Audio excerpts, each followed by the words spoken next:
सागर में आज मध्य प्रदेश के मुख्यमंत्री शिवराज सिंह चौहान ने केन बेतवा लिंक परियोजना का जो स्वीकृति मिली उसके अवसर पर एक कार्यक्रम किया। इस मंच से भी उन्होंने अपनी भांजियों को, अपने भांजों को संबोधित किया और कहा कि मैं हूं तो चिंता करने की कोई ज़रूरत नहीं है।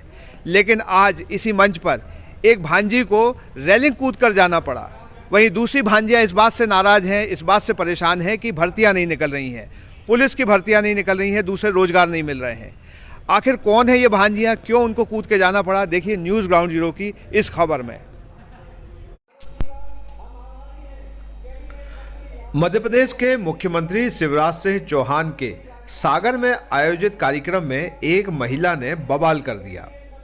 ये महिला रेलिंग कूदकर मुख्यमंत्री शिवराज सिंह चौहान के पास पहुंची। न्यूज़ ग्राउंड जीरो के पास ये एक्सक्लूसिव विजुअल्स हैं। परेशान महिला ने शिकायत का ज्ञापन सीएम को सौंपा, लेकिन जब सीएम अपनी भांजी को बिना सुने आगे बढ़ गए तो महिला ने चीख चीख कर अपने साथ हुए भ्रष्टाचार और अन्याय को बताना शुरू कर दिया, मगर पुलिस ने उसे किनारे कर दिया।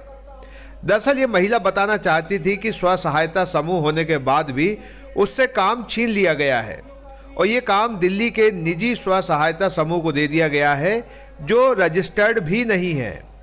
सुनिए क्यों रेलिंग फांद कर पहुंची शारदा विश्वकर्मा मुख्यमंत्री को ज्ञापन देने। हम आभारी हैं कैबिनेट मंत्री आदरणीय श्री भूपेंद्र सिंह जी का, आदरणीय श्री गोविंद सिंह राजपूत जी का, आदरणीय सांसद श्री राज बहादुर सिंह जी का, आदरणीय विधायक श्री प्रदीप लालिया जी का, हमारे प्रदेश की मंत्री आदरणीय श्रीमती लता वानखेड़े जी, प्रदेश के मंत्री आदरणीय प्रभुदयाल पटेल जी एवं पंचायती सभी अतिथियों का बहुत बहुत आभार व्यक्त करता हूँ। यहाँ उपस्थित सभी जनता जनार्दन, हमारे सभी नगरीय क्षेत्र के उपस्थित साथियों का भी, आम जनता का, सागर वासियों का बहुत बहुत आभार है, वंदन है, अभिनंदन है, धन्यवाद।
बोलने दो इसके लिए, बोलने दो।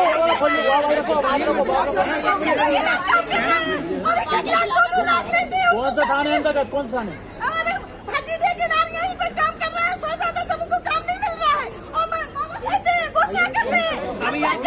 अभी आपकी बात हो गई, क्या बोले? यही सब रोक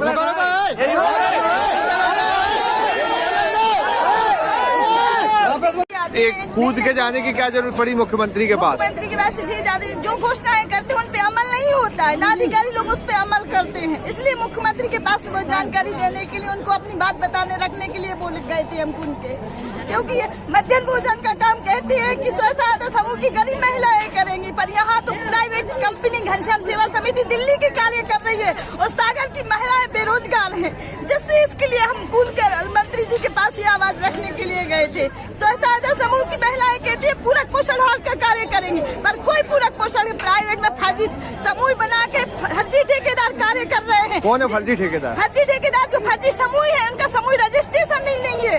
इसकी भी जानकारी हमने कमिश्नर को की, पर कोई कार्रवाई नहीं हुई। वहाँ पर जो महिला बाल विकास में रचना बिधोलिया है, उनके पास गए, उनने हमें बेइज्जत करके ऑफिस से भगा दिया, क्योंकि हमने उनको सच्चाई बताई कि आपके यहाँ फर्जी काम कर रहे हैं, फर्जी ठेक।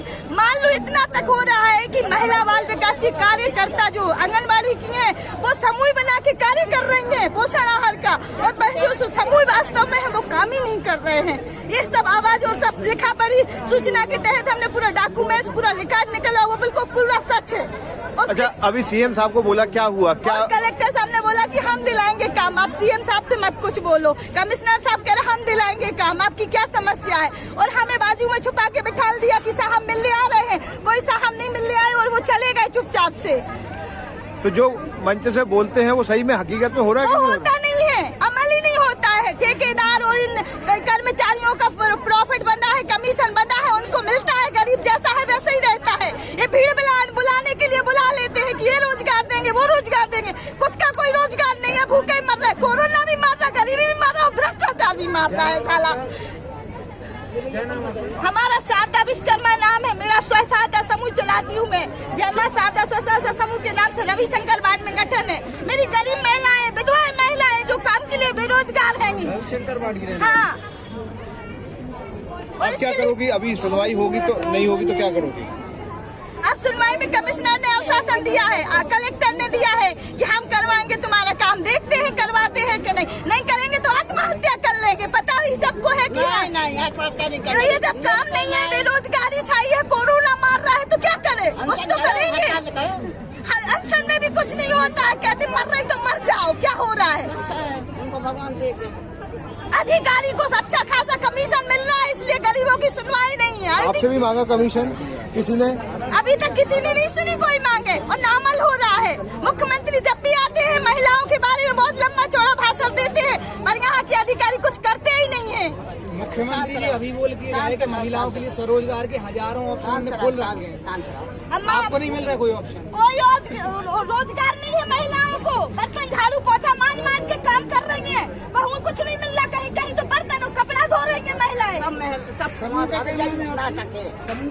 और अब बुंदेलखंड की इन दो भांजियों के उबलते गुस्से और दर्द को सुनिए। पिछले 4 साल से पुलिस भर्ती के लिए नौकरियों के निकलने की राह देख रही हैं। इन भांजियों ने शिवराज मामा के राज में फैली बेरोजगारी की सारी सच्चाई उजागर कर दी। उनका कहना है कि मामा की कथनी और करनी में बड़ा अंतर है। भांजियां हैं, क्या तकलीफ लेके आई हैं? जी सर, हम लोग भर्ती को लेकर के आए हैं। पिछले 3-4 साल से कोई भी भर्ती नहीं निकल रही है। स्पेशली हम लोग एमपी पुलिस की तैयारी कर रहे हैं। तो एमपी पुलिस में अभी देखा जाए पिछले 2017 से लेकर के सब इंस्पेक्टर की जो वैकेंसी, एक भी वैकेंसी नहीं दी है हमारे मामा जी ने। और जो कि कांस्टेबल की रहती है, तो वो कांस्टेबल की भी वैकेंसी सिर्फ 4000 वैकेंसी आई थी, जिसमें कि 12 लाख बच्चों ने अप्लाई कर दिया है। हमें ये लगता है कि हमें वैकेंसी मिलेगी कहाँ से? स्पेशली हम गर्ल्स हैं, हम 4 साल से यहाँ सागन में रह रहे हैं। हमारे घर वाले का रोज फोन आता है, यही बोलते घर वाले कि तुम कब आ रही हो घर, हो तो क्या, तुम कब तक पढ़ाई करोगी? तो हम ये उनको क्या जवाब दें कि हमारी अभी जॉब नहीं लग पा रही है मामा, क्योंकि भर्ती नहीं दे रहे हैं। सबसे बड़ी समस्या हम लड़कियों की होती, घर वाले बोलते अब तुम घर आ जाओ, अब तुम्हारी शादी का देखेंगे। तो सर क्या हम लोग शादी करने के लिए है? मामा ने भांजियों को हमेशा आगे रखा है, तो इस चीज में क्यों आगे नहीं रखते मामा? क्यों भर्तियां नहीं बोल तो रहे थे वो डंडा पकड़ाएंगे हम भांजियों को, गुंडों से। बस बोलते ही बस वर्ग 3 की फॉर्म अप्लाई 2017 में हुए थे, जिसके पेपर अभी तक नहीं हुए। ऐसे एनटीपीसी का हुआ था, उसके एग्जाम अभी हुए हैं।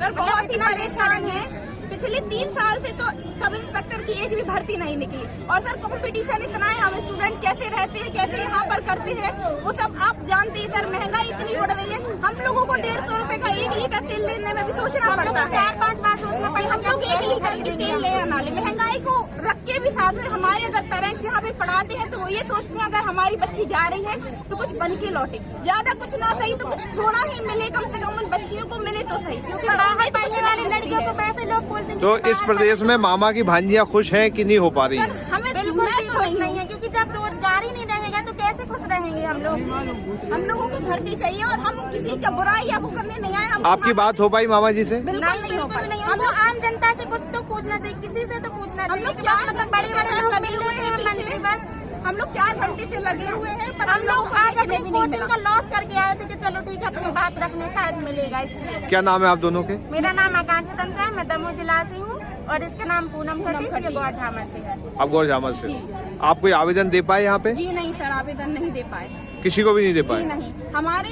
हमारे जो साथी हैं स्टूडेंट्स, उन्होंने कुछ टाइम पहले ज्ञापन दिया है कलेक्टर ऑफिस में, बस वही हुआ है, बाकी यहाँ आवेदन नहीं दे पाए हैं। बहुत थक गए हैं सर। ये सिर्फ जिला सागर की परेशानी नहीं, पूरे मध्य प्रदेश की सब लड़कियां और सब लड़के परेशान हो रहे हैं। हर कलेक्ट्रेट ऑफिस में, हर जिला के ऑफिस में आवेदन दे दिया जा रहा है कि हमको भर्ती दो, पर हमारी कोई सुनवाई नहीं।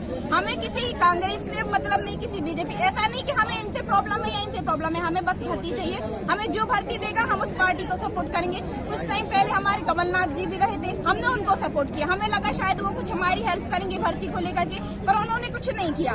फिर जैसे तैसे मामा जी आए तो हम लोगों को एक उम्मीद जागी कि मामा हमारी भांजियों के बारे में जरूर सोचेंगे, पर उन्होंने भी कुछ नहीं किया। उनका ही पीरियड चल रहा है अभी, पर उन्होंने अभी तक कुछ नहीं किया। सिर्फ 4000 भर्ती दे दी, जिसका पेपर 1 साल होने को आया है। कोविड का बोल करके आगे टालते जा रहे हैं सर। दिल्ली पुलिस में भी वैकेंसी निकली थी, उसकी वैकेंसी हो गई, एग्जाम हो गया, फिजिकल हो गया, सारा कुछ, अब उनको ज्वाइनिंग मिलने वाला है। यूपी पुलिस में सर, हमारा यूपी एमपी के पास में ही है सर, वहाँ पे भी भर्तियां निकली, एग्जाम भी हो चुका है, और अभी 25,000 फिर से भर्तियां निकलने को आ रही हैं। तो हम बस युवा सर से शिवराज सिंह चौहान जी से यही कहना चाहेंगे कि हम बच्चियों के बारे में जरा सोचें। सर सागर में तो कुछ ऐसा प्राइवेट जॉब भी नहीं है कि लड़कियां करके अपना खुद खर्च उठा सके। जी, और कुछ इंदौर नहीं ऊपर है। जाने के लिए बहुत सोचना पड़ता है, घर वाले भी नहीं जाने देते हैं, अलाउ नहीं रहता है। फिर इस तरह के आयोजन से क्या मतलब निकलता है?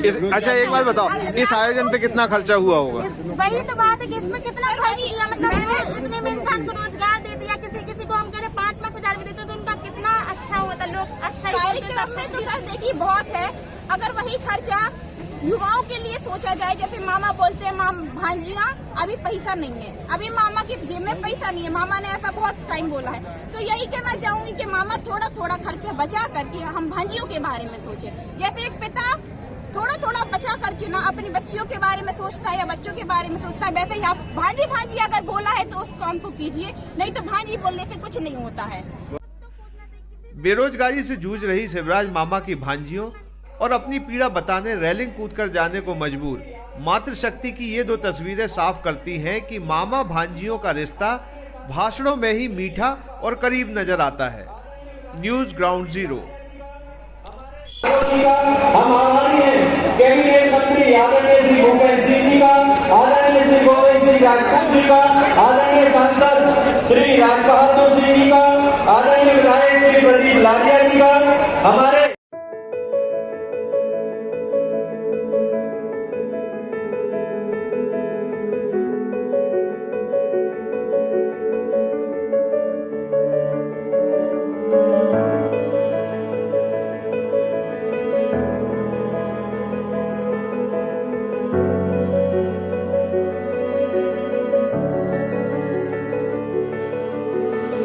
क्या आप महंगी दवाओं के खर्चे से परेशान हैं? अब इस चिंता से मुक्त हो जाइए। दवाओं के खर्चे में कीजिए 90% तक की बचत। दवा इंडिया जेनेरिक फार्मेसी के साथ उच्च गुणवत्ता और कम कीमत दोनों एक साथ। 1500 से अधिक दवाइयां उपलब्ध, सभी उत्पाद FDA द्वारा प्रमाणित। हमारा पता है दवा India generic pharmacy, Sugandha complex, Parkota Sagar. शहर से बाहर जाने के लिए 1 वे टैक्सी चाहिए या लोकल सिटी के लिए कैब या फिर एयरपोर्ट पे ड्रॉप की हो जरूरत?